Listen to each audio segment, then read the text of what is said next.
Michelle, welcome to the show. Thank you for having me. I appreciate being here. Yeah, I'm Very excited. thankful. I'm excited to dive into your journey. I've said this to you many times. It's such an inspiring story of the things you've overcome and the things you've been able to build for yourself and the life that you've built. And I really think that my audience is going to be truly inspired. I've gotten to know you over the last year and a half, however long it's been, and to see your growth has been an inspiration to me. And so I'm excited to share that with my audience. But why don't we start with who is Michelle today, and then we'll break down how you got there.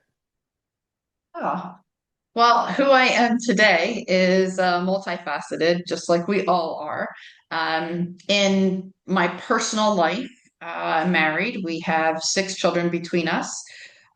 We have, I have to count because we just had another grandbaby, and there's another one on the way. Actually, she was supposed to be induced yesterday, but they're holding off. So hold on, let me count.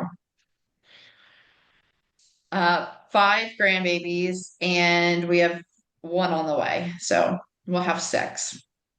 And then we do foster. So we have a foster child that's been with us about 3 years. He's seven. And in business, I am primarily in real estate. I started as a buy and hold investor, which for those of you who don't know, it's when you buy a piece of real estate, you rent it, you refinance it, you repeat that process. So it's not like a fix and flipper or the HGTV shows where they're going in, fixing it up, and flipping it to a homeowner. So we buy and we hold the real estate. And then I also have a property management company that was kind of born out of a need. So I manage my own properties as well as other owners and investors' properties, and then very involved in our local community with nonprofits and things of that nature. So that's kind of in a nutshell of who I am. Yeah, I mean it's a lot, right? Six kids, having a foster kid who's seven, and being able to juggle all that while building a business, I imagine is insanely overwhelming. How do you manage all of that? Like, what's a tip or a tactic that you take into this? Being like, okay, I've got to have the mom roll over here, I've got to have the real estate roll over here, and then I got to have the wife roll over here. It's a lot. It is a lot. And, sometimes you just do things without even thinking. When you start to actually think about what it is that you're doing, then that becomes very overwhelming. You're like, oh my gosh, I got to do this, or oh my gosh, I have to do this. So, as far as the business, time blocking is a really big thing. You go through your calendar, you're like, okay, I have this amount of time that I can do all these things in, and what's the priority. So it's really making sure that you're doing the 5% and not the 95%. Mm. Yeah, that's such a great tip for people because I say to people all the time, like if you get so caught up in the big picture of everything instead of the next step, it becomes insanely overwhelming. And a lot of times you don't then take the action. You're afraid to kind of step into that next big thing, that next big project, that next big, purchase that you make in the real estate world, whatever the case may be. But if it's like, okay, well, what's the one thing I have to do today to get me closer to that? It becomes a heck of a lot less overwhelming. And sitting there and going, okay, let's focus on the 5% is an absolutely genius move because it makes it a lot easier. But what took you into this direction, right? Like real estate's a big thing. It's overwhelming. Like me and my wife, we own a couple properties, as you know. But like, what made you take that leap? Why did you get into real estate? So it's actually things in your life kind of do this twists and turns, and you don't necessarily understand what is happening maybe 10 years ago or 15 years ago to bring you to the point that you are at now. And right around when my son was born, and he is 25 now, I I was a real estate agent. I needed money. So I became a real estate agent and hooked up with two really amazing real estate agents at the time. And the brokerage that I was a part of was down in Norristown area. And these fix and flippers were taking these dilapidated, condemned homes. I mean, they were in the projects basically, and they were fixing and flipping them and putting in really great first time home buyers and changing the dynamics of this area. And I really loved that. Now, fast forward, I had to not be a real estate agent, and life does what it does at times. And came to Lancaster, went through a divorce and a remarriage, and came to Lancaster for a guy's job. Women move because of guys' jobs at times. And my husband sat down with me and said, "What do you want to do? What are your hopes and dreams? What is it that you want to do?" And I never had anyone ask me those questions before, ever. Mm. And so it made me sit down and think, wow, I actually get to choose something instead of, other people expecting things from me. And I sat down and really thought I liked real estate. I liked what they were doing.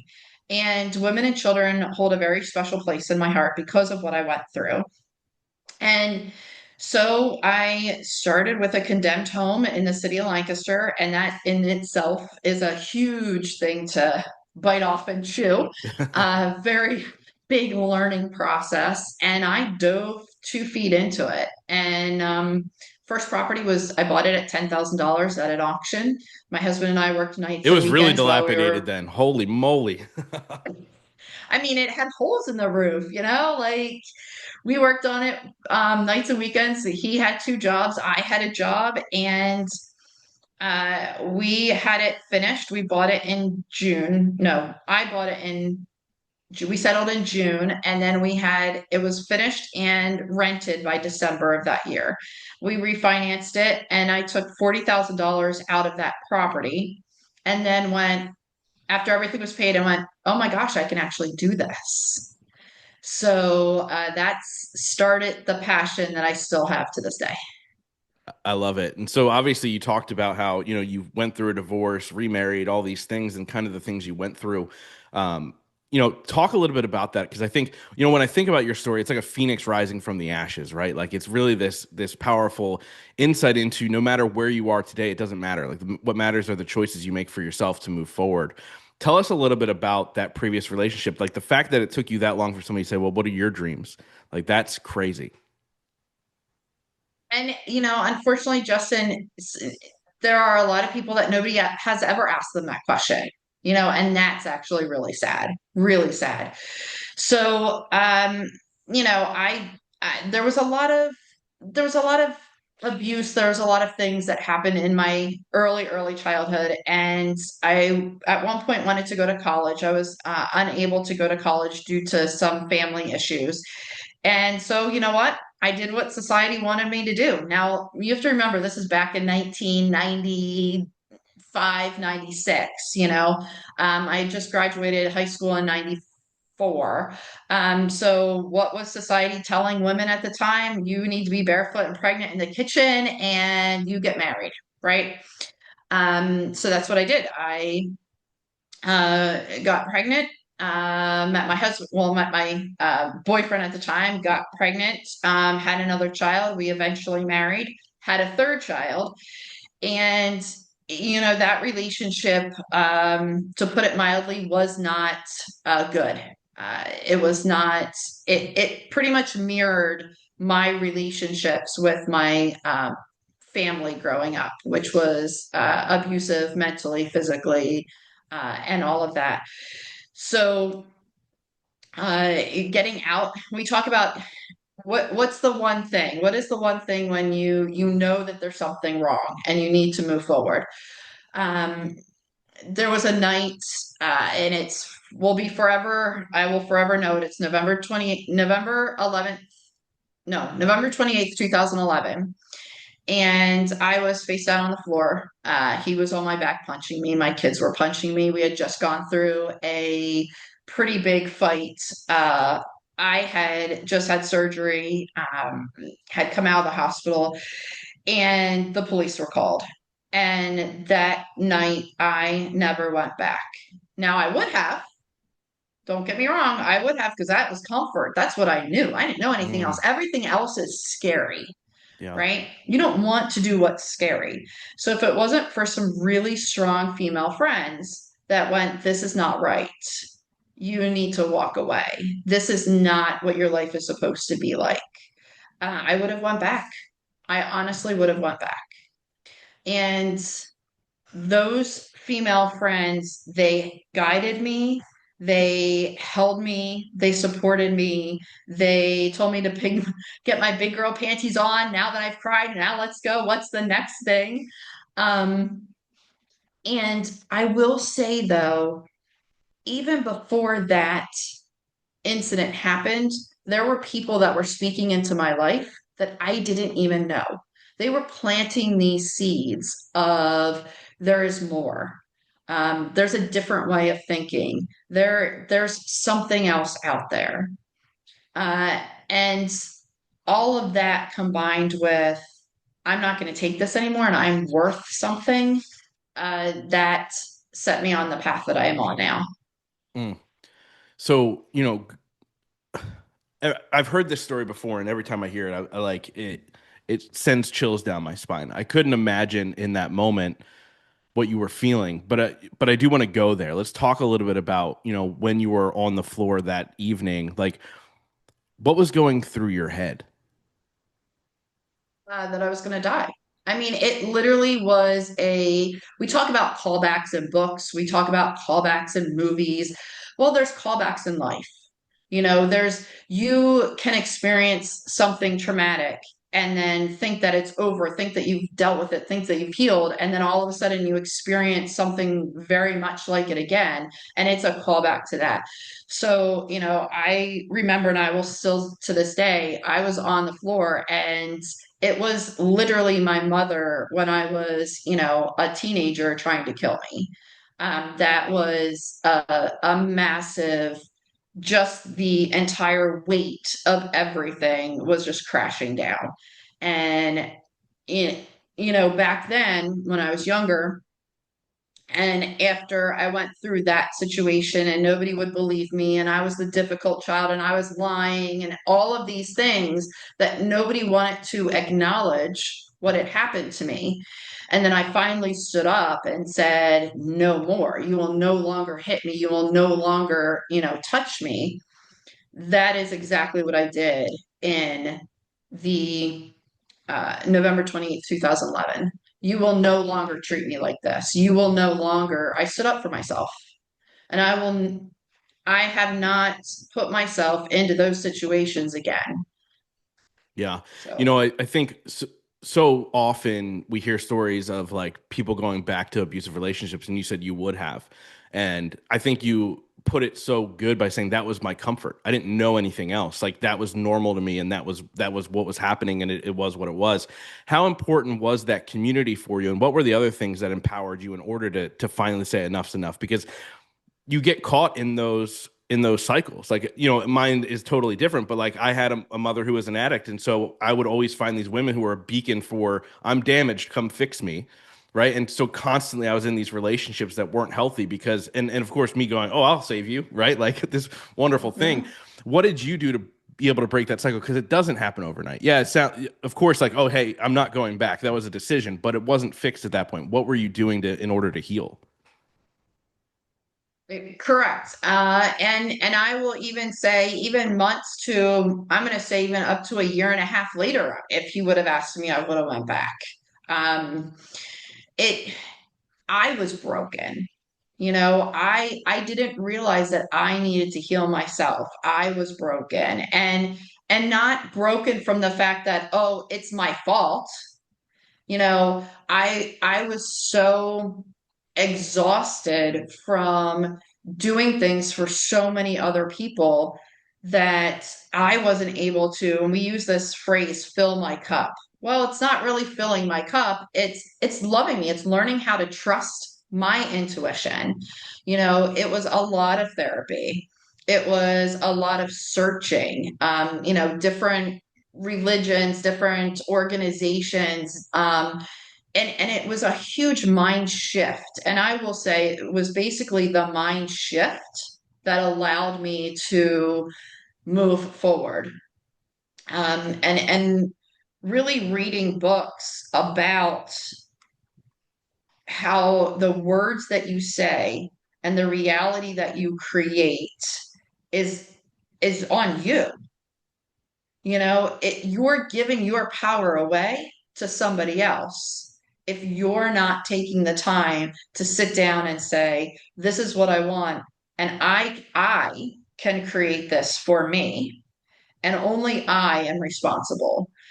And instead of going from a victim mentality and from an entitlement mentality, everyone needs to give to me and everything's happening to me versus now I get to control it. That was huge. Yeah, and it's so true. And so something you said, I think is something I want to highlight here. You talked about like I was broken. I think a lot of people when they go through like what you went through was not your fault by any means. Just like the things I went through was not my fault. But you have to at some point take ownership in what you can change.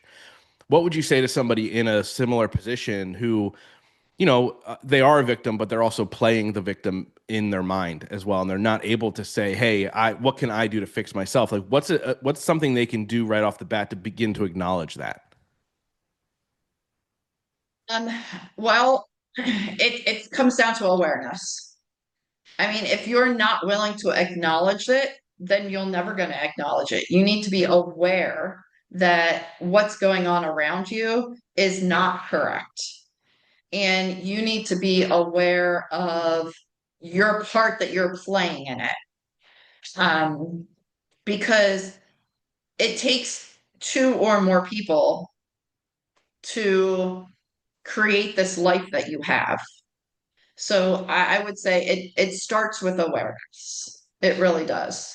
Yeah, and you mentioned, these group of women who poured into you and supported you through that process. How important is community, and how do you find your community as you continue to grow? Because it doesn't always stay the same.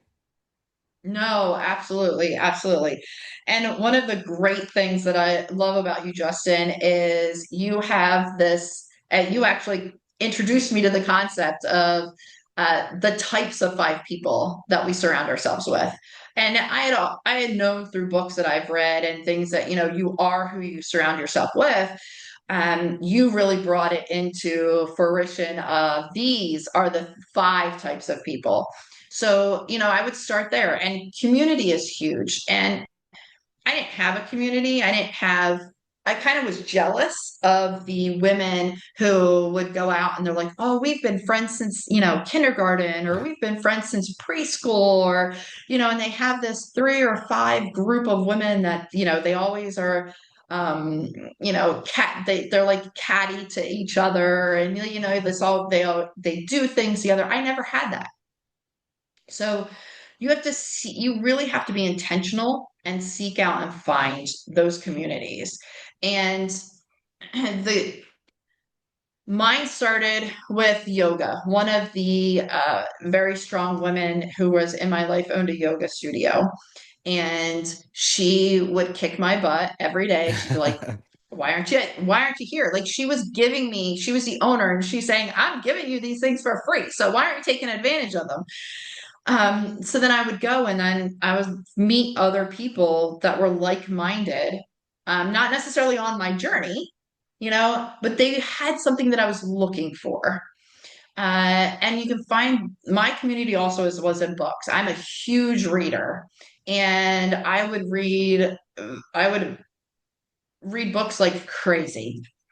So once I would be done with the book, I'd go online and be like, okay, what's the next book? What else have they written? And that would be my solo community. Um, I'm actually in the midst of writing a book and creating a woman community through Facebook, through our websites to support and connect other women that are going through the journey or, even through the stages of that journey as we go. Yeah, let's talk about that a little bit. Like I was going to bring up the book because you kept mentioning I love books. I love books. They were such a guiding factor. And one thing I want to point out to people listening is you don't need a ton of money in order to find your support system. It could be a book, it could be a podcast, it could be a YouTube channel, it could be something along those lines, it could be a Facebook group, it could be whatever that gets you that support to help you build up to a place where you can then invest in yourself. I think we talk too often about like, oh, join a mastermind, hire a coach, do these things, and they go, I don't have $10,000, I can't do that, right? And so there are other ways, right? And books are books are such a guiding factor. And I remember early on in my journey when I used to read a lot more than I do now, but like I would read books constantly because I didn't know how to find that community and show up into the rooms and get around the right people. And it was such a guiding factor. And now you're somebody who is then now going to help lead women through this process as well with your book. Talk a little bit about that process because it's coming out soon, which is super exciting. But talk a little bit about your book and the processes people can learn. So thank you. I appreciate that. And yes, books were such a huge thing for me. The book that I am writing is called The Resiliency Blueprint, and it is a six-step process that I went through, and that I guide other women through as they go through this process. The first step is awareness. We talked about you have to be aware of that there's something wrong, that there's something bigger out there. The second one is safety. How do we find safety in where we're at? And if we cannot get out of the situation we're in, how can we create safety for ourselves Mm. so that we can start to move forward? The third one is healing. The fourth one is empowerment, which is reclaiming your voice, reclaiming your power. How do we go through that? What does that even look like? The fifth one is creativity. How are we dreaming? How are we going to design our life better? Not necessarily, and let me say, when we're designing our life, it's not that we're going out tomorrow, woohoo, we're going out tomorrow and this is going to change. It's what are the steps that we're doing so that, we can get to where we want to be. And then the sixth step is connection and contribution. You know, a lot of my healing was outside of myself too. It was what was I contributing? What was I giving to other people that made a difference? Because that then came back to me, and that was such a huge piece and gratitude that I feel really, really solidifies all of the other five steps. Um, so yes, the community, we are working on Facebook, we are working on the website, and the book we are looking at, I believe, December to be coming out. That's so exciting. So Like, very exciting. yeah, and so what I love about your journey is, you went through the pain, you went through the struggle, and then you realized that there were these tools and this thing that other women can do to help kind of get them through this process. Men too, by the way. Like, not to discredit that, but like, when we look at this blueprint that you're creating for other women, you're teaching from a place of empowerment because you went through it. I think oftentimes people kind of bleed all over everybody else and they're still in the pain and they start trying to teach. You did all the work and you've been able to build this incredible life through real estate and family and hope and all these things. And you know, uh, I've said this to you before on mastermind calls, but like you are the perfect person in order to lead this community forward. And I think it's going to be so amazing for people. And you talked a little bit earlier about filling your cup and loving yourself. And I'd love to know, what are the things you do now that you're in a good place? What are the things you do now to ensure that you're still loving on yourself and still able to kind of grow and shift into the next version of you? Great question. Great question. And it's such a great question because it is all the same stuff that I did when I was still in pain. Um, so when I was in pain, I learned about, habit stack. Well, I learned more about habit stacking from another member of our mastermind group, and he just put it into a different perspective. It's what are the habits that we're doing every day, and it's the rituals and it's the routines that we have. So, first thing I do in the morning is I have blue cards. They're blue index cards that I have written my affirmations on. I've written my dreams on, and I look at them and I say them out loud every morning. Um, it is writing in a gratitude journal. So I write three things every single day that I am grateful for. And I don't, it used to be, oh, I'll just write these three things down. Now I actually sit with it and I'm like, okay, how am I really showing gratitude for these three things? And it's being very, very intentional. Um, it's once a year, I go on a week vacation by myself, just me. I love it. And I will take a couple books with me. I'll take, just a couple notepads with me, and I get to do whatever I want, whenever I want, go wherever I want. I have no demands. Nobody's asking for anything. If I want to sleep all day, I sleep all day. If I want to journal all day, I journal all day. It literally is just to reconnect with who I am and my goals. The another thing that you really need to do is you need to eat right and be, and I say eat right and be healthy. This is the only body we have. You know, in 2011, I was 350 pounds, 325 pounds. I Wow. was huge. I was really, really big. Now you ask me, why? Why were you that big? Because I was stuffing my emotions with tater tots and gravy and cheese and 2-liter bottles of soda at the time because I was so unhappy. Now, yes, I've lost weight. I've gained some weight. I've still lost weight. And it's becoming more aware. So I've currently going through not just my outward appearance, but what is going on the inside. So, I'm of menopause age. Um, so it's like, okay, what are the things that my body inside, is needing? So we're working on all of that. It's just being very mindful of who you are and how you're showing up and who you want to be, as far as like kind of filling that cup because you're always going to change. I mean, who I was in my 30s obviously isn't who I was in my 40s. Now I'm going into my 50s and I'm like, I need some changes.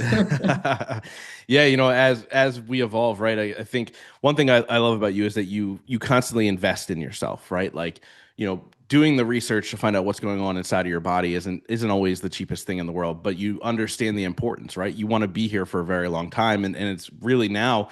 I'm 41 now, and it's like, okay, well, I want to be here a long time. What's going on, right? And so my wife and I do. We use a company, and we get all the blood work done, and I'm fortunately 7 years younger biologically than I am in the real world, which is great. Lauren's like 12 years younger. I'm like, what is going on here? Like, I got to start doing yoga with her or something. But it's just about finding out those markers and then making the small adjustments and understanding that not everything changes overnight, but that those small adjustments are for the future.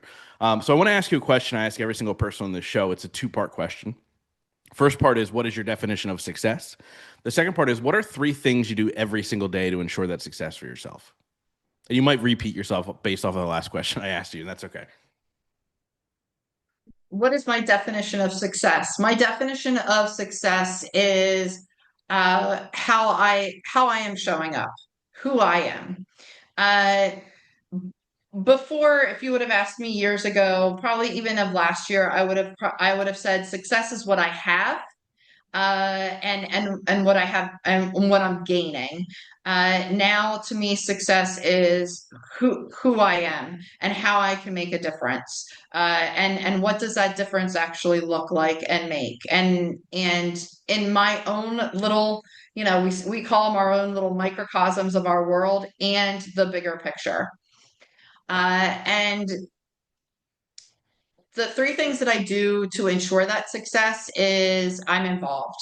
I'm involved in nonprofits. I'm involved in the community, and I'm involved in mastermind groups. Again, like you said, you don't have to spend $10,000 being in mastermind groups or whatever. It's what can you do today to make that difference, and what is the audience that you want to make that difference to? And mine, I have such a pull for women and children who do not have a voice because I didn't have a voice. And that's success to me. Our little foster son, every time we go to therapies, every time I see him, uh, make another mark, go to a next step, do that next level. That's success for me. I love it. I love it. And so I want to ask you another question here because I think you're creating so much content now. You're writing this book, you're going to create a community, but I want you to fast forward to the end of your life. And you're on your deathbed, but you've lived a long, beautiful life and you're surrounded by people who love you.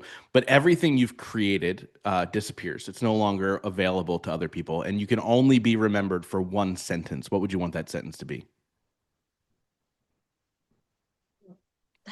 That's very introspective, Justin. Very introspective. Um, that she gave more than she gave everything. She gave it her all. I love it. I love it. And you're somebody who certainly gives more than you take. I told you this when we first ever had a conversation. I told you the number one rule in the mastermind is give more than you receive. And I remember towards the end of our call, I said, "Hey, do you have any questions?" And your response was, and I'll never forget this. Your response was, "I'm afraid that I won't be able to give enough." And it was in that moment that I knew you'd be a perfect fit for the group because it's that's who you are, right? You want to be able to give, and once you've given all you have, you want to be able to give even more on top of that. And in my opinion, those are the people who prosper. Those are the people who um, their relationships are abundant. They have so much to be able to, obviously the physical things that you talked about earlier. You have those things because you're such a giver, and people are so afraid sometimes to give, but you're the embodiment of it. And I absolutely love that about you. So thank you so much for being that person. So I wrap up every single interview with the same question, but before we get there, I know the book's not out, so how can people follow you, find you online so they can be there when the book comes out? And I'll make sure we reshare this out when obviously the book does release as well. So the website is the Resiliency Blueprint. We are on Facebook as the Resiliency Blueprint. And you can always, I mean, my management company is Magnetic Property Management. We're on Instagram as Magnetic Property Management. I do believe we are going to have an Instagram for the Resiliency Blueprint. That is still in the works. And we're still in the works for trademarking everything. So once all of that kind of gets settled, that's where you can find us. Yeah, and look, having a good property manager is the biggest thing in the world. So if you guys want to switch property managers, reach out to Michelle because it's you need the right people in place. That's for sure, or it becomes a nightmare. I certainly don't want to be answering calls at 3 in the morning if a toilet breaks, and so these are the things that are important. Like I said, I wrap up every single interview with the same question since the show is called The Growth Now Movement. That question is, in your life, what has been your biggest moment of growth? My biggest moment of growth in my life. I mean, I still have tons of moments of growth coming up.